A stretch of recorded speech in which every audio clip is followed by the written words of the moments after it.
What means? Means that in 25 years you are going to have 3 generations. My generation, we keep the language, the traditions, the culture.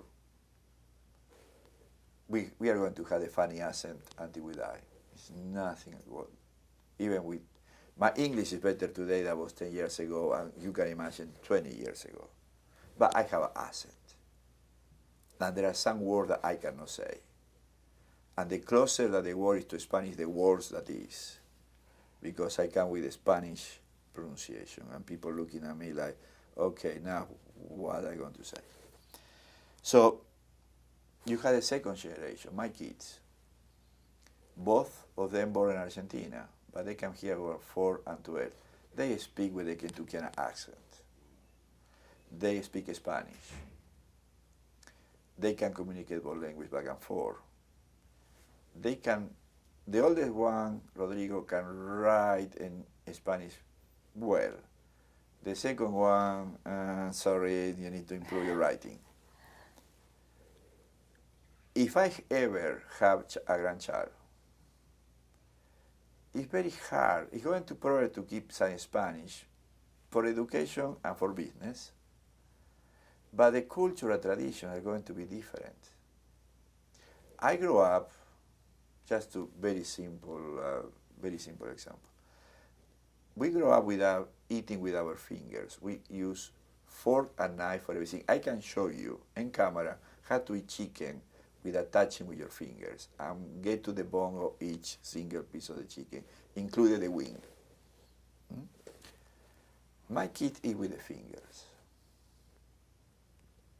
I try to keep something about our culture that are important.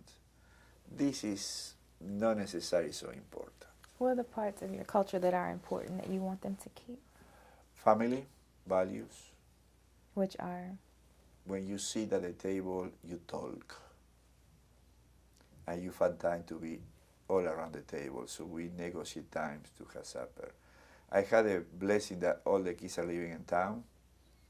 Not necessarily living with me, but living in town. So we tend to get together once or twice a week at least, so we can keep the communication open. And it's crazy for I have a horrible schedule, so it's most of the time we cannot meet for me, not for them. But family values.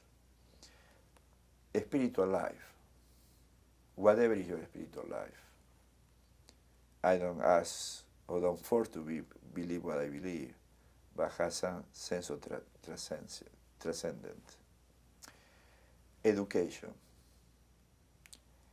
My parents, as early, they didn't finish, well, they finished elementary school. They didn't went to high school. I had 2 masters. I hope my kids have already graduated from college. I hope that they have master and PhD level education. I really hope so. Because education is not just the formal education. This is part of the problem also. We only think education with a piece of paper and a wall. It's education of life. I learned so much for a guy from Bolivia who never finished elementary school. But working in that community center, interacting with him day in and day out, I learned life from him. So we need to be open to learn life, not just go to the classroom.